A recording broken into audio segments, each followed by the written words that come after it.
जाते थे, अधिकारी पनिश्ड होते थे, उनके ट्रांसफर होते थे, उनकी पोस्टिंग होती थी, थोड़ा अधिकारी डरते थे।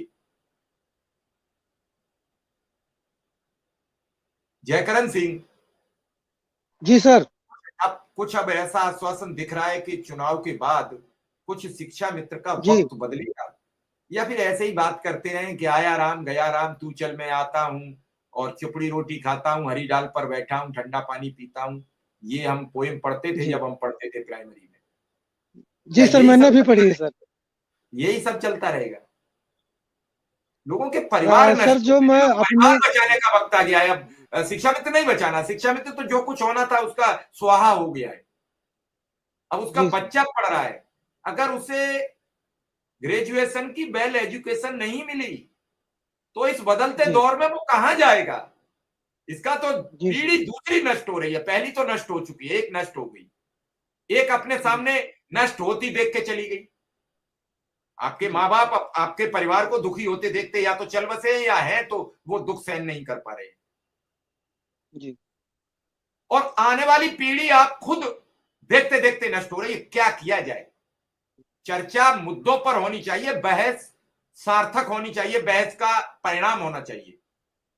बात उसकी है फिक्र जी सर। कि जब बच्चे जी पूछ सर। रहे हैं कि हमारा एडमिशन कहां कराओगे तो क्या है? सर जैसा जो आप कह रहे हैं सर, बिल्कुल अच्छ रसा सही है, उसको कहीं से भी नकारा नहीं जा सकता। सर जो आपने कहा कि क्या ऐसे ही चलता रहेगा मिलना मिलाना, सर संजीव जी मैं भी बहुत अगर मेरा संजीव जी जी बहुत सवाल होते हैं और बहुत लोगों के कभी कभी हमें अपना बोलना है तो अपना दिमाग सवाल पर लगाना होता है, सवाल नहीं देख पाते हैं। तो इतना जल्दी आप हमें जी सर। अंडर एस्टिमेट मत कर दीजिए कि मुझे अपना जब कोई सवाल कर रहा हूं, कोई बात बता रहा हूं तो मुझे अपना दिमाग कंसल्टेंट रखना पड़ता है कि हम आपकी बात को वहां कमेंट पढ़ें क्या आपने जी क्या सर। लिख दिया है।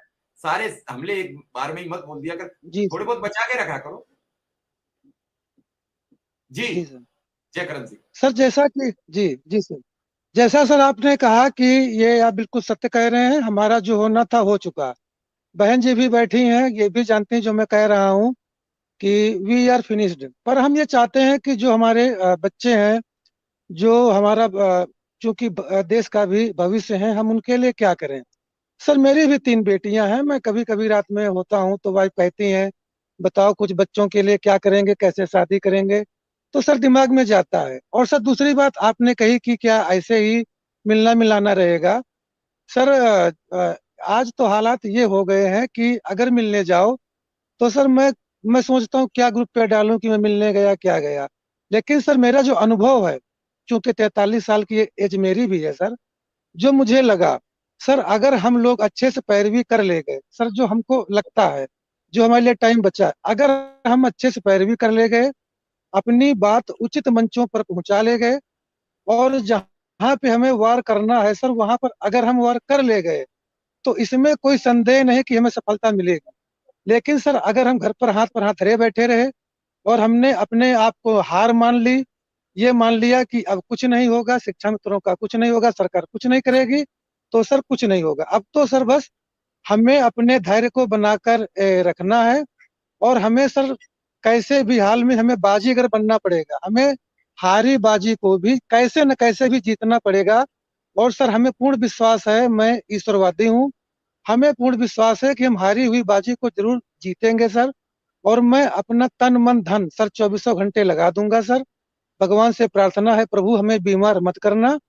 और सर हम पैरवी करेंगे, और मेरा सभी भाई बहनों से निवेदन है कि जो भी व्हाट्सएप के ग्रुप हैं, कुछ भी सरकार के विरोध में मेरा हाथ जोड़ के सबसे निवेदन है, मत लिखें। आप अच्छा नहीं कह सकते, बुरा भी ना कहें, इंतजार और सही सर। जब इतने साल कर लिया, 24 साल कर लिया, 2-4 महीने और सही सर। और हम सर अब हम प्रयास ही कर सकते हैं सर, आप भी जानते हैं, मेहनत भी कर सकते हैं, आप भी जानते हैं, परिणाम हमारे हाथ में नहीं है। लेकिन सर ये कहावत भी है ना सर, होप इज लाइफ। इतना जो समय बचा है तो मेरा सबसे हाथ जोड़कर यही निवेदन है कि सभी लोग अच्छे से धैर्य बना करके काम करें, काम तो कर ही रहे हैं। और सर हमें ये भी सोचना चाहिए सर, ऐसे भी लोग हैं हमारे समाज में जिनको महीने में 10,000 भी नहीं मिलता, और सर वो मजदूरी करने के लिए सर लखनऊ में जाते हैं मेरे यहाँ, और सर उनको काम भी नहीं मिलता, लौट भी जाते हैं। सर मेरे गांव के बहुत लोग जाते हैं, मैं पूछता हूँ भैया क्या हुआ, कहीं कहा बताए 50 रुपए 100 रुपये हमारा खर्चा भी लग गया, हमको मजदूरी भी नहीं मिल रही। तो सर हम उनसे